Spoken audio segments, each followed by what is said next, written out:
Hello everybody and welcome again to DCS P-51 Mustang. So this is my second day of trying to master this plane, and it's quite a trip because I don't really have the luxuries of modern systems. And do excuse me while I change the sound options for the volume and the in cockpit. Forgive me for this, but it was a bit loud, so I just want to be able to, be heard over what I'm saying, not just the plane. Even though the engine is pretty nice and everything. I think this is the Mustang version with a Rolls-Royce engine. I'm actually simply just flying it by hand, and we've taken off from RAF Ford. And we're going over to France. There's no enemy units or red team units this time yet in France, so it's just me learning the aircraft. The scenario will develop as I go through learning the Mustang, and we can come up, well, at least I can come up with some story idea for it. If you want to join, of course, you are more than welcome to. I should have enough fuel to do the crossing, so yeah, I mean, it's a Mustang after all. And it's pretty much standard loadout, no external fuel tanks, just the basic Mustangs. Internal fuel and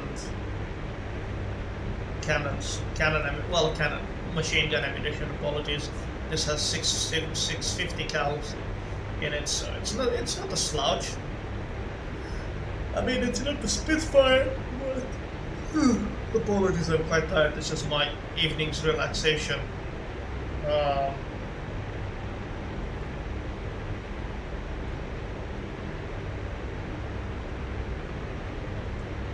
But yeah, it's a very good fighter. I'm flying about 1,900 feet above sea level because now we're flying over the English Channel.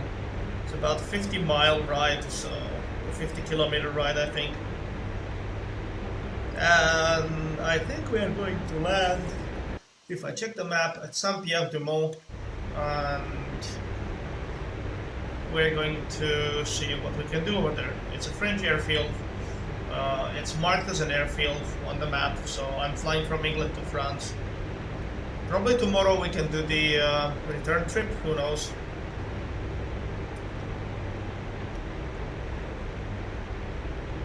As I said, I do not have any other aircraft for World War II. This is the only one. I actually bought it because it's, as I said, it's a multi-role plane. It's fairly decent and it handles well at higher altitude, but I haven't done any dogfights in it yet. I'm not really well versed in aerial fighting, so I'm still first learning to fly it very basically, and we're gonna check the map. I'm probably going to see where I am now. I'm still very close to the English coast, and I'm heading on a heading of roughly 150. Saint-Pierre-du-Mont is a bit west of where I'll hit the coast, so there is no radio navigation here, so it's basically navigate by eye. I'm gonna start flying it a bit lower than this and see if I can get to Saint-Pierre-du-Mont safely. The runway is either 27 or 9, so I can run either going east-west or west-east. I'll probably go to east to west and land around 27. Visual landing, again, no ILS. Unfortunately, the radio navigation systems in the Mustang do not function. They were not implemented, and the at least American navigation beacons are not present either. It does have an IFF system, but I think it's pretty useless. We would need a ground controller with somebody who can actually interrogate my IFF. So yeah, that's about it. Otherwise, if I try to visually navigate, I can estimate my position, but that's about it. And this is all flown by hand, by the way, so I mean the aircraft is somewhat trimmed to stay steady, but it's not exactly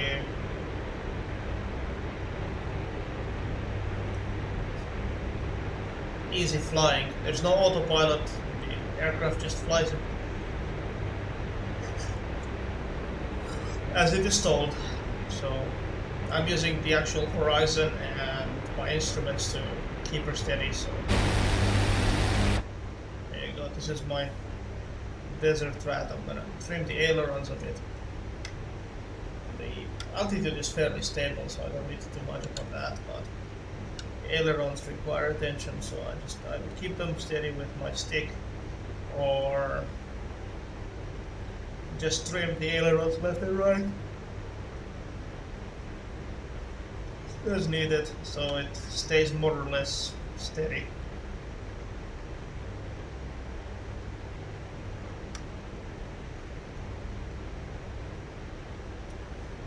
I'm flying about 300 miles an hour at the moment, and keeping the altitude at about, let's see, 2,000, well, 2,000 feet, give or take 50 feet.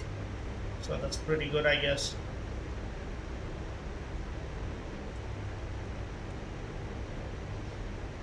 And hopefully soon we'll see the French coast. Well, I was actually I'm more or less heading towards, let's see, Sainte-Croix-sur-Mer, and yeah, because I'm slightly turning to the right, so Sainte-Croix-sur-Mer. That's probably where I'm gonna hit land, and from there we're just gonna follow the coast. The place where I want to land is just before the Cotentin Peninsula, which is here. So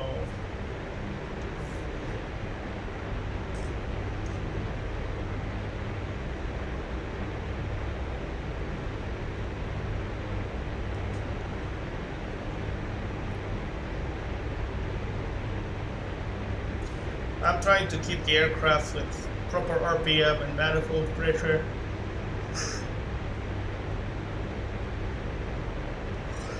I'm going about 2000 RPM on the throttle, on the RPM meter, and about 4,000 manifold pressure.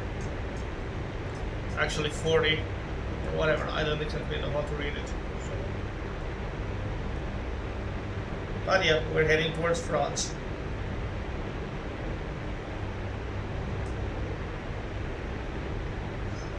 The takeoff was just a normal takeoff. I did cruise around a bit the south of England. It's, you know, what you would expect, 1940s, south of the UK. This map still needs a lot of work. It's not my map, it's basically, I think it's developed by a third party for DCS, but it's obviously not completed yet. I mean, there's no traffic on the roads, there's nothing compared to the Caucasus or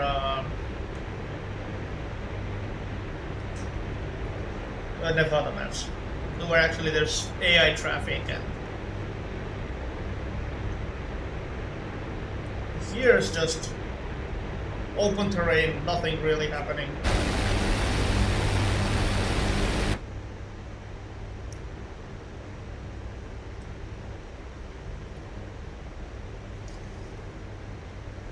I wish they would actually add some more stuff. Hopefully they will as the map updates, but I understand it's not easy to work on such a map, so.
I think I just did the mistake of choosing the widest portion of the channel to cross.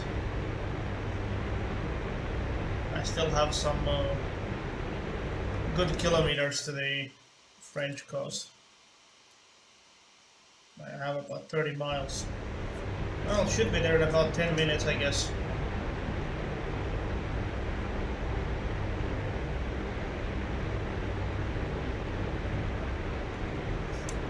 The e-board is not very helpful, it's just a map with some information.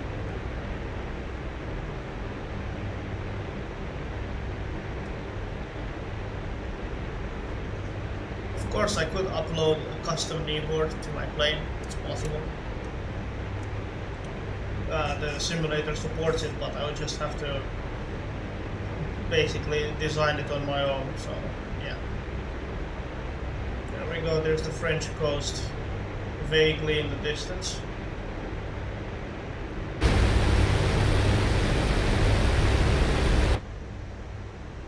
Now, if this was World War II, and let's say I knew the Luftwaffe would have a proper presence, I would not be doing this, not alone at least.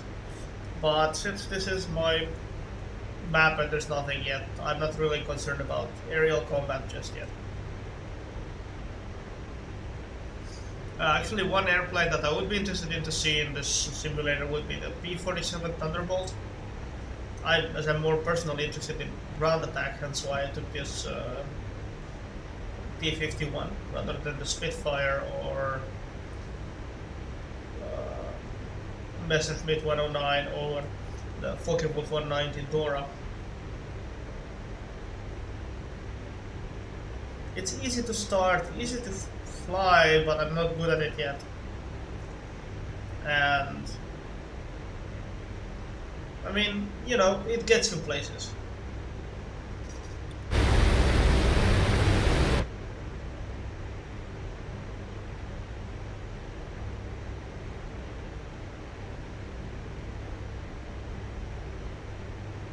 Plus, it's a fairly good ground attacker as well for a high altitude fighter. I mean, these things used to fly all the way to Germany, escorting Allied bombers, so.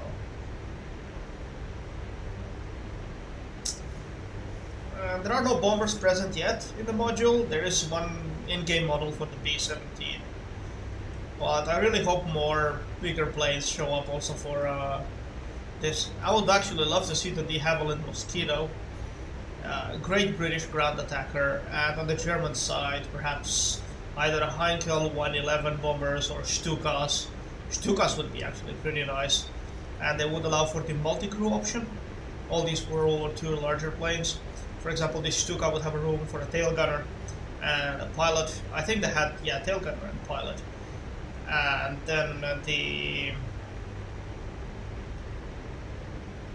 B-25 would also be nice. Nobody actually is thinking of making any Russian aircraft for this. I don't know why. I mean, there's some pretty good choices. The LAGG-3, then there's the MiGs, the Yaks, the Tupolev bombers. I mean, there was the Tu-2, I think.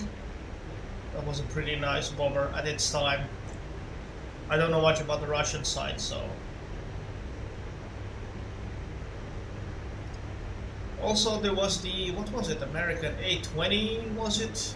Very good ground attacker, could carry bazooka rounds, rockets, bombs, had defense gunners, and all sorts of funky things, so.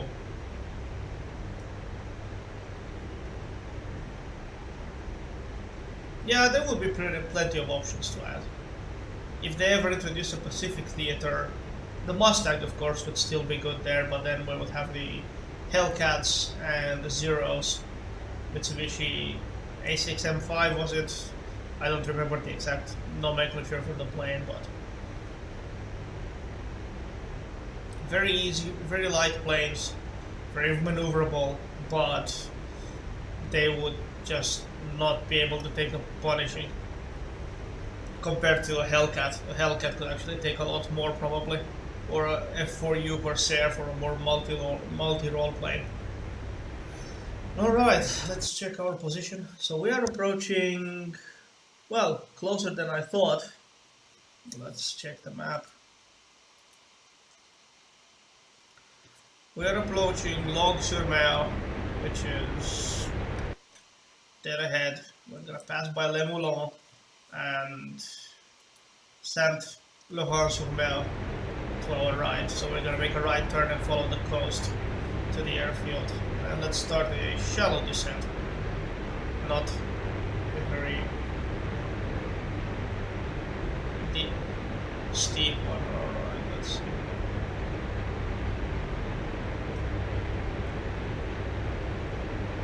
If I check the coast, I'm supposed to pass about the next 3 towns, then I should be able to see the airport. So there's the French coast.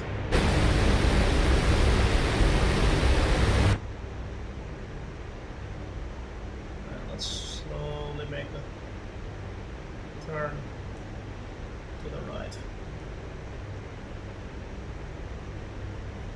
I haven't really visited this side of the map. I visited the British side.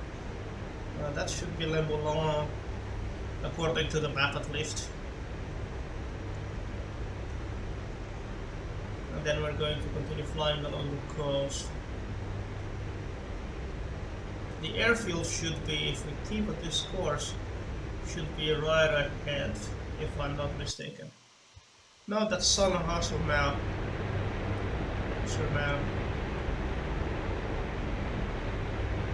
Forgive me, by the way, French viewers, if I mispronounce these.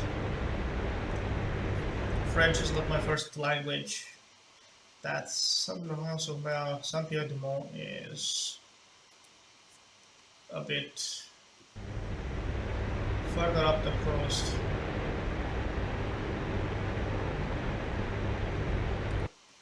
This is one airfield. Yeah, this is a Saint-Laurent-sur-Mer. Let's cut the power a bit. The other one should be straight ahead. I should be able to identify it from here. After all, it's an airfield, so yeah, I'm passing by Villefranche-sur-Mer.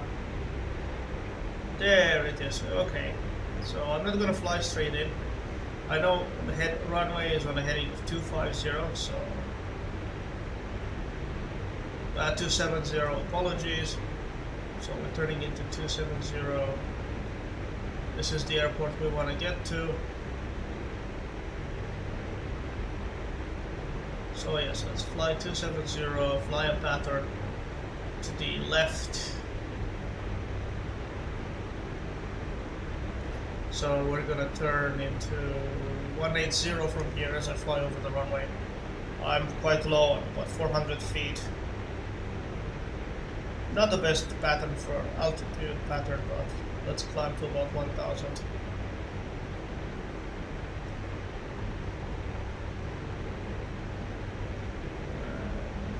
Coming into 270.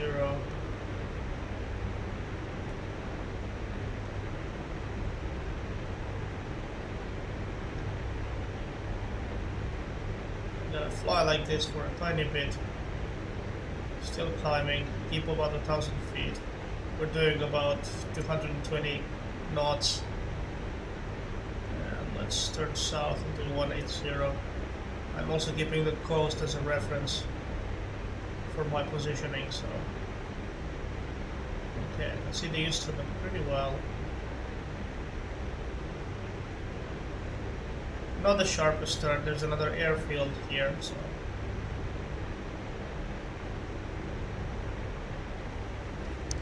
there we go. We're heading 180 now, and let's pull her up a bit.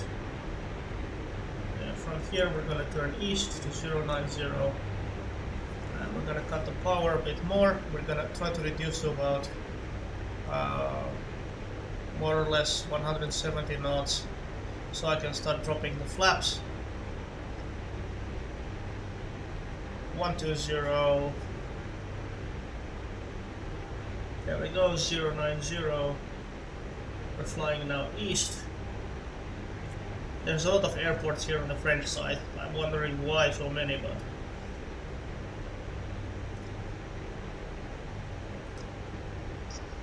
So we're doing about 150, which is fine. Let's give it a bit more power.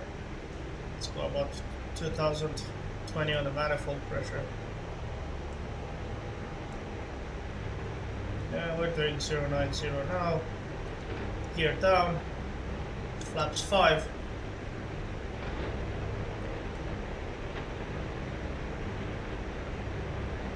And we're gonna have a turn to 000 or 360, however you want it soon.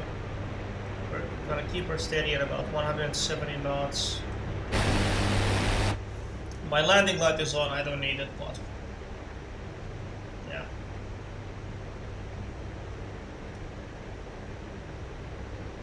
Okay, we're gonna try our final turn now. Flaps 10. And cut the power a little bit. I'm trying to keep altitude. I haven't landed this plane much yet, so I'm just starting with the basics, flying her and landing her. So yeah,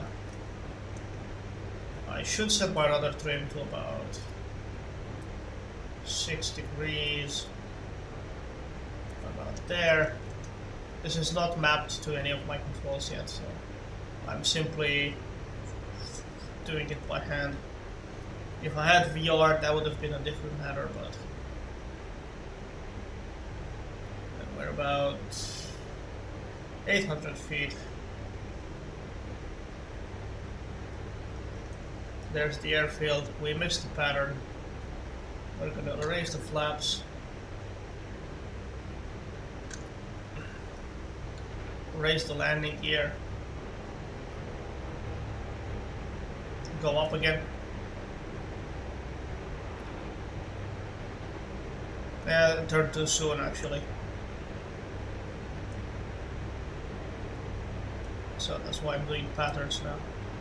Plus this is practice for me, so. Patterns are basically a thing for all aircraft of all ages, from 1940s to modern. Everybody needs to know how to fly a pattern. I don't think this is a true scale map, I'm not sure. I mean, everything seems so close to each other distance-wise. Alright, here we're doing the left-hand side turn.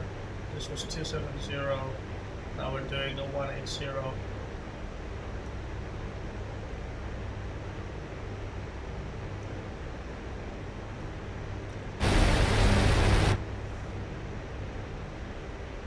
There you saw a little glimpse of the Mustang from the outside. I'm not flying it from the outside because I need to be focused on the instruments. I need to kind of know what's going on in the plane.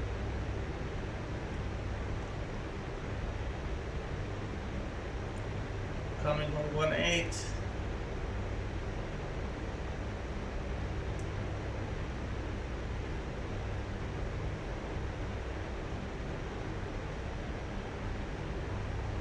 And going to 09.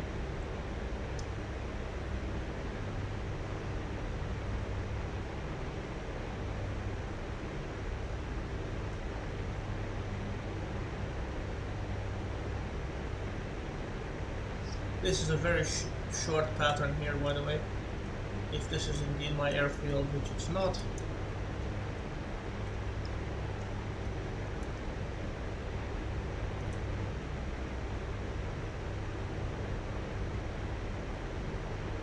The HSI, well, let's call it an HSI, the compass, is a bit funny in this aircraft. It's basically a cylinder that tells you the direction you're heading into.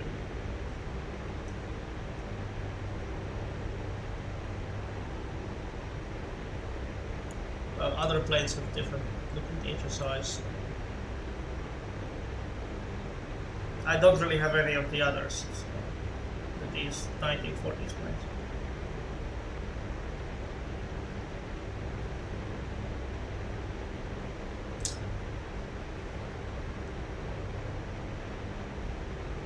Actually, the Mustang was recommended to me by somebody on YouTube. Oh, sorry mate, I keep forgetting your name. 504 Smudge, yes, definitely 504 Smudge. He was the guy who recommended the Mustang to me. I was a bit in of a debate between Mustang and Spitfire. I ended up picking the Mustang first because, well, it's more multi-role, and I do like more multi-role aircraft.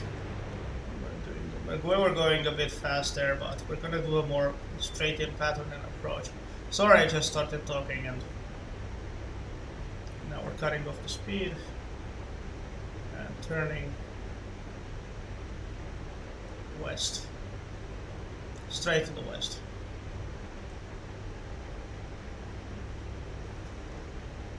Gears down while we turn.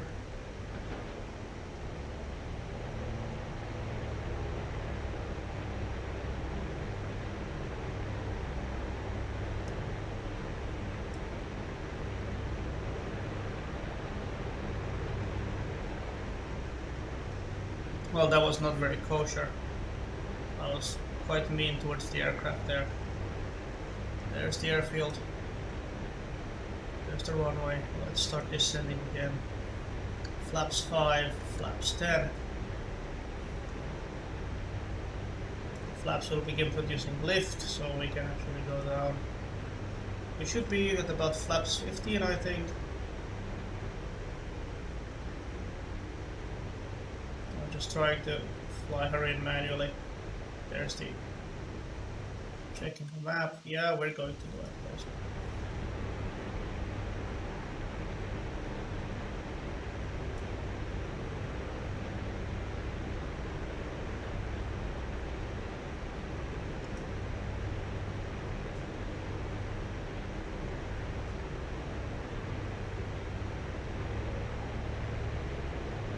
Should be keeping it around 170 here, but touchdown should be around 90 to 100 knots, miles per hour.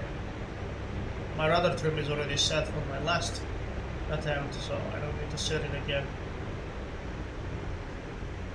Flaps 15. I'll just use the power to keep myself airborne as needed. But the plane will slow eventually down. It might end in a fireball, so fair warning. Here I wanted to climb a bit, or at power out. We're just gonna glide our way in.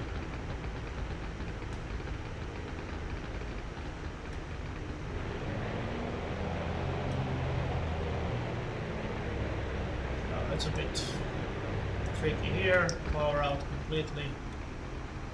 And seems we need to do another go around. I came in too high.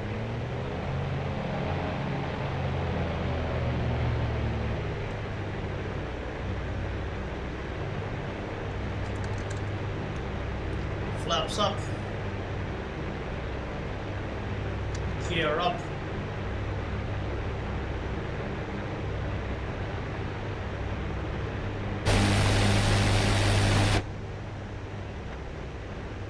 and let's try to go again around, and this time be a bit more careful.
Let's hope we make it this time. I usually have this problem. I come in too fast and or too high. One of the two.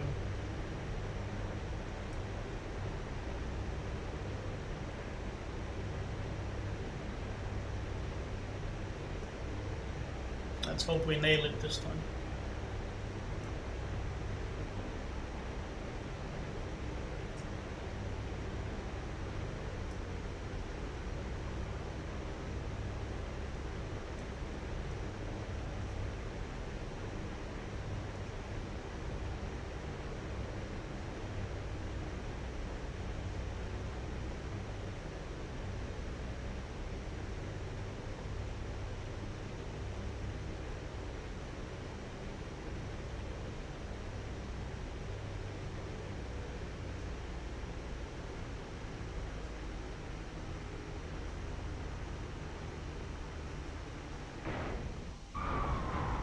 And we clipped the fence. Finally, I ended up coming too low, but yeah, there we are.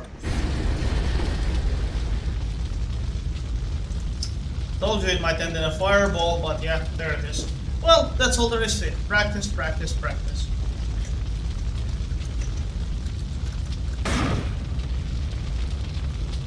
Oh! Oh, this is priceless. Well, that seems it's a bug. So if the plane is on the ground and you hit eject key combination, so it's Control and E plus 3 times, the pilot ends up with his head in the wing. Anyway, thank you guys for watching. This was priceless. Eagle Dynamics, if you get this, please fix the plane. Probably it's not your fault, but you know, it's something to be fixed. I'll even take a screenshot for this. This is way too good. Thanks for watching. Good night. Hey, look. My head is stuck in the wing. Anyway, thanks. Bye.